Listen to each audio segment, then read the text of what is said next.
I love the Oscars. The idea of someone ranking something just always seemed interesting. So today, I would like to go through every animated feature winner and rank them.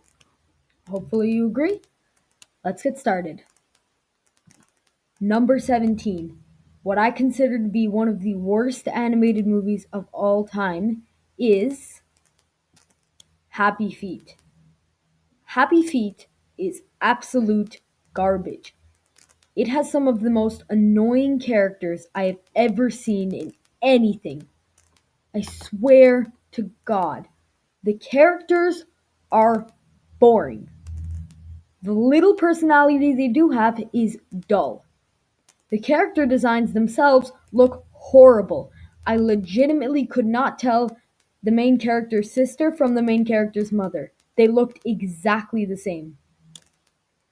Speaking of which, there are so many plot points that just do not make sense. Like, for example, one is about this alien abduction, and the other is about other outsider penguins being racist towards the penguins with a Mexican accent. It just doesn't make sense. The only thing that is mildly okay about them is the song covers. Hugh Jackman's voice really saves this movie, but honestly, it's just such an atrocious disaster. 0 out of 5 recommendation, just don't watch it, ever. There's no point. Number 16 is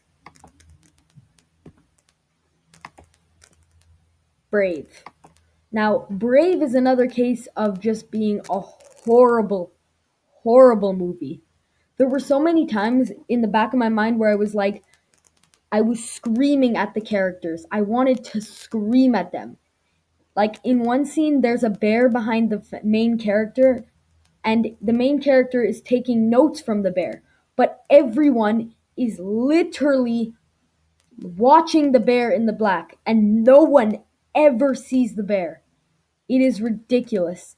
And then in one scene, the dad can smell a bear from 15 rooms down, and I thought, oh yeah, that's really cool. But then during that same scene, we can't even hear him. No one is smelling him. Like, we can clearly see him, but somehow the person who could smell him 15 rooms down can't smell him. Just doesn't make sense. But at least it's boring. At least it's not annoying. Like, at least it's not painful.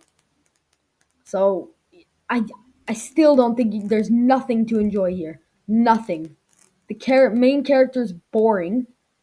The movie is boring. There's nothing to enjoy. Do not watch this. Number 15 is, this will surprise some of you, Up. Now, Up is a difficult case because, like, as everyone knows, the opening is probably the best opening of any movie ever. However, after the opening, I feel like everyone on the team just decided, you know what, we made something special. The audience will be fine with it. We're just going to leave it like that. And the movie becomes boring. Like, Brave boring almost. It's so overshadowed by its opening. Everyone thinks it's amazing, but I think it's generic and boring. There's a couple of things that are good, like the score. The score is great. I love that opening tune. It's really catchy and it really adds to the scene. Russell is occasionally kind of funny and cute, but most of the time he's just annoying. The dog is pretty funny. That's about it. 2 out of 5. Number 14 is, this I know is going to shatter people's perception of this movie, but this is just my opinion, keep in mind. Frozen. Now, Frozen is okay. It's okay. It's the setup is good. Okay, the beginning with the sisters and when they're talking to the trolls, I like that. That was nice. But then after, there were so many moments, just like Brave, where you just wanted to scream at the characters. Elsa keeps her secret from Anna until they're adults. I don't know why she can't just tell her. They're adults. She's a mature young lady. She can't be like, "Oh, by the way, I've been keeping this a secret. That's why I've been in seclusion." Why does she have to be like, "Oh no, I can't tell you even though you're an adult?" And she's mature enough to know. And then Let It Go is an amazing song, obviously. But in the song, she just lets go of her responsibility, which is a horrible message. We should be teaching kids, just go out and do your responsibilities and you'll feel great and don't let it go. And then other than that, there's like one big thing and a couple little things. The one big thing is Elsa is the worst Disney princess of all time. Worse than Pocahontas or Merida. She, you know what? I can't even get into it. There's so much I have to explain. I can't even get into it. Just know that she's horrible. The color set really, seriously, kind of burns my eyes. It's all blue and white and nothing else. Every song is either catchy or incredible, which is great. And Kristoff, Olaf, and Anna have loads of personality. I'm still ranking this above up. It's just, I was just thoroughly disappointed because people kept telling me how good it was, and I was like, no, it's okay at best. Again, this is my opinion. I'm just saying. Number 13 is going to surprise all of you. Guarantee it. Number 13 is Spirited Away. Now, Spirited Away has been, on multiple occasions, said to be the best animated movie of all time from multiple people. And I completely disagree. I saw it a couple weeks ago, and it is magical. It is really magical, but that's kind of the problem. The director let his imagination run wild without reason. He was just like, oh, whatever, we'll add all of these great ideas that I have that are so original, but they never come together. Like, there's pigs and there's toads and there's half humans, but nothing ever gets explained. So we never know what really is happening. And what I'm left with is just a bunch of original ideas that are not in something great. So I was just disappointed. 2.5 on 5 because, I definitely, it's not like I hated it. It's not like I said, I would never watch this again. It is the worst movie of all time. It's just, it's not even close to the best. It's not even close. Number 12 is Finding Nemo. Finding Nemo is interesting because I saw it after Shark Tale, so I didn't realize what good fish could look like. Um, Marlin and Nemo are really cute, especially Marlin. Marlin is like one of the funniest characters I've ever seen in Pixar. Albert Brooks, sorry, does a fantastic job with the character. He is so expressive and he's hilarious. There's some points where I'm like laughing, dying because of his performance. And the jellyfish scene, the one where they bump off the jellyfish, is so fun because, it's so fun until Dory gets stung, and then the score kind of leads us into like a deathly situation, which I thought was amazing just by itself. It doesn't really do anything for the plot, but I still really enjoyed it. Speaking of the plot, it's pretty generic, and Dory does not do anything to help. Most of the time, she's just annoying and loud. Number 11 is Shrek. Now, Shrek, I actually think it's a good movie. I think it's a very good movie. And I was surprised because I feel like with all like the memes and the, oversaturated marketing that it would be horrible. But I saw it and I was very happy with it. Um, you know, it portrays fairy tales in a way that's very relevant, even if it's in 2001. And there are some hilarious moments, but there's also a bunch of pretty bad moments. Like Lord Farquaad is like one of the most upsetting villains I have ever seen. He is so like he's a one-off joke that was never funny in the first place. And it's all we come back to that same joke all the time and it just creates this dead center in the movie. Some of the jokes are really bad. Like sometimes the characters will just fart for no reason. It doesn't make sense. There are also some very good burps and farts, which is actually something very weird to say, but it's true. Like when Fiona burps, we are all a little taken aback because we're not expecting a princess to burp. This adds to the romance and makes us believe Shrek and Fiona's love even more because they're so similar. So, from that perspective, there's a lot of good jokes. There's also a lot of bad ones. Overall 3.5, 3 out of 5. It's good. It's good. It's just it's missing something. The villain is bad, Donkey's boring, and super annoying. But it's pretty good, I got to say. Number 10 is Rango. Now, Rango is vastly underappreciated in my opinion because I really like it. It is such a fun movie. The first half is really slow, like boring, like brave boring. But after that, it actually becomes a really entertaining adult Western movie. The animation, with one exception, is glorious. The most realistic and the best animation, with one exception, on this list.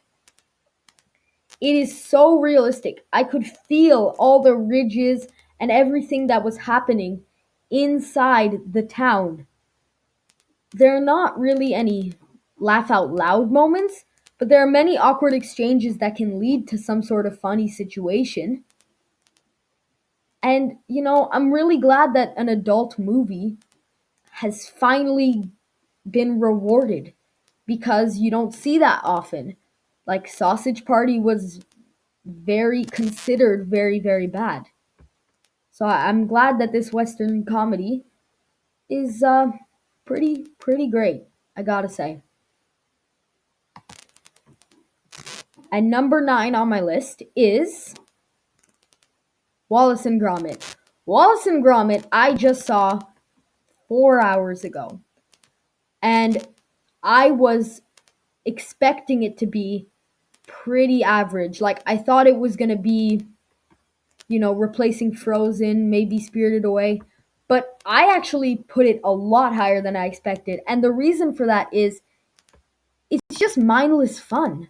Like, I like Zootopia and, the movies that make you think. Whiplash is my favorite movie of all time, and that movie makes you think on so many levels. But this one was just fun. There's so many exciting moments. It almost feels like a Saturday cartoon because the music is like festive and nice and when you know what I'm talking about. When they're in the plane, they're like it's just a fun time. And I love the characters. They're all over the top. Just like a Saturday cartoon show would be. And that's what it really feels like. There's the hunter that's very over the top. There's the potential girlfriend that's very over the top. The main character is very over the top. The the dog is very over the top. It's just it's just a fun time. I don't know what else to say. The jokes are not good at all. But I don't think it really matters because this movie isn't about jokes. It doesn't really have a point. It's just fun. It's worth your time. I mean, it's just fun. If you're feeling like a light, family friendly movie, it's just a fun movie to have. I don't know how else to say it.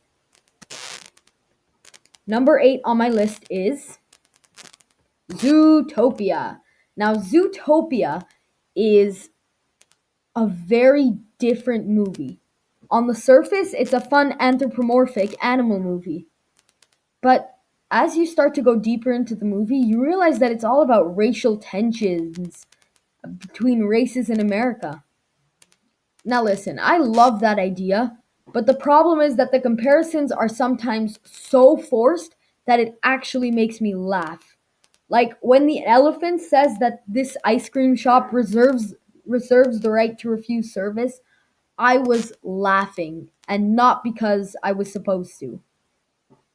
But it's okay. Other than that, the movie's plot and characters are pretty good. I gotta say, they're very good. Nick Wilde and Judy Hopps are amazing together, and they are both secreting with personality. Unfortunately, Nick Wilde is the stereotype of a fox. He's slick and sly, and there's not a ton to him, except for that he has that emotional climax at the end, which is nice. But other than that, he's kind of a stereotypical fox. And number 7 on my list is Inside Out. Inside Out is has one of the most fantastical universes I have ever seen. It is a masterpiece that cannot be replicated. Every scene shows us how the director imagines a brain. I love that we start out with just sadness and happiness in the beginning, the most binary emotions. I love the train of thought and how it comes back in the ending. I love Bing Bong as because he's so naive and created in a 3-year-old.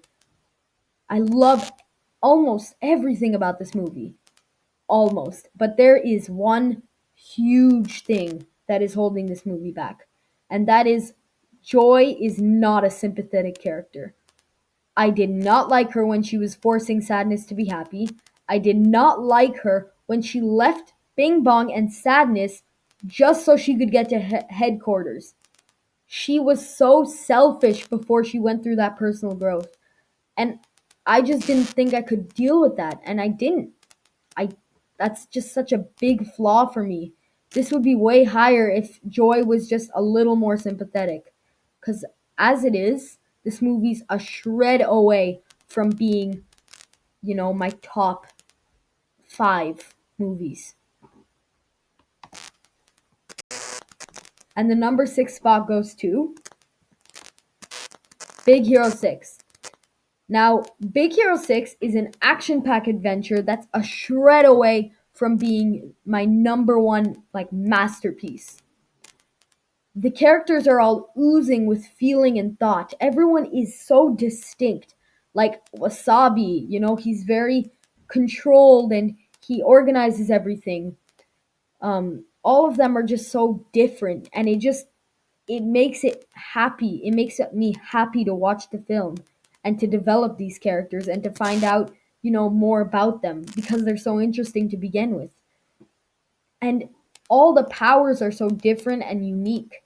The fight scenes are so epic in the truest sense of the word. The thing that I really don't like about this movie is that the twist villain is so predictable. I knew it as soon as 20 minutes into the movie. It was just it kind of dampened the movie, so I just didn't like it as much. And the number 5 spot goes to Coco. Okay, now Coco is a modern masterpiece. I said Big Hero 6 is a shred away. This is like the masterpiece. The Land of the Dead is so creative and spectacular. I've never seen anything more interesting, and it's popping out of the movie. It's one of the most beautiful movies I've ever seen.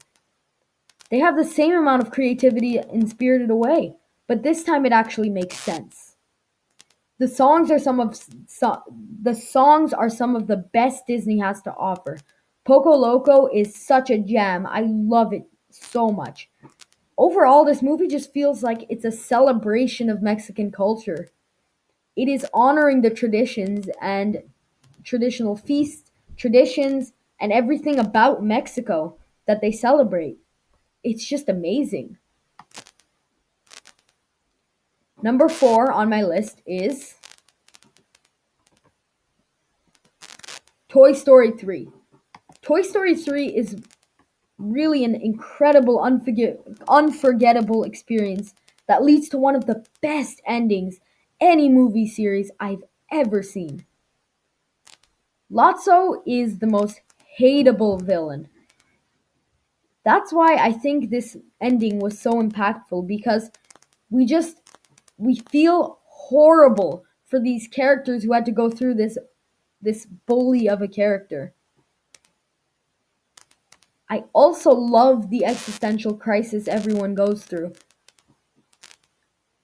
Should they stay with a kid and wait until he grows up with one kid and spend all those experiences with him only to be thrown out? Or should they just live together in a daycare? It really was. The movie doesn't really pick a side. And it really was a very interesting movie because it is really fun, like with kids, but it's also really interesting to think about how what the toys are thinking and their actions. It's really heartwarming and I greatly recommend it. Number 3 on my list is, first of all, before we get into the top 3, I just wanted to say that all of these could be considered my favorite animated movie. They're all just so spectacular. Number 3 is Ratatouille. Ratatouille is the most underrated Pixar movie of all time. It just is dripping with atmosphere. It's one of the only movies that I feel like everything is so different. From the cornucopia of a food pantry to the desolate office of a harsh critic to the incredible aroma of the kitchen. The writing is flawless. It feels like a movie specifically made for adults. The vocabulary is amazing. Everything about this movie just screams quality.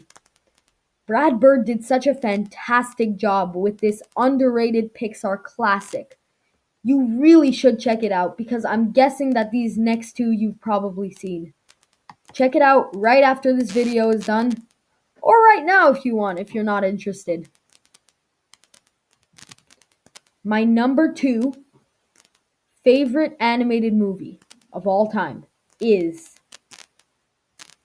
Spider-Man Into the Spider-Verse. I cannot praise this movie enough. This movie is like the Empire Strikes Back of our time. No animation style has been able to merge comics and regular animation as flawlessly as this movie. Not only is the animation just the most beautiful and distinct animation you've ever seen, it's also one of the most funny movies I've ever seen. It was laugh out loud funny the dozenth time I saw it. You just laugh every second of the way. There's little jokes and there's big jokes, and they're all funny. All the characters are interesting and sympathetic. All of the different characters are given the exact amount of screen time for Miles to still be the central character, but them to be very good supporting characters. I love Peter Parker. He's such an amazing mentor figure, and when he leaves Miles and goes into battle without him, you just feel that because he's just trying to look out for him. The battles are some of the most clear yet visually distinct fights I've ever seen. There was so much going on the page, and yet I could follow every frame. The only thing, like if I'm really nitpicking, is that the voice acting in the villains is not good. Doc Ock kind of feels like a vanilla sounding voice, and Kingpin is just same note the whole time. But honestly, I don't even care. This movie's just so amazing.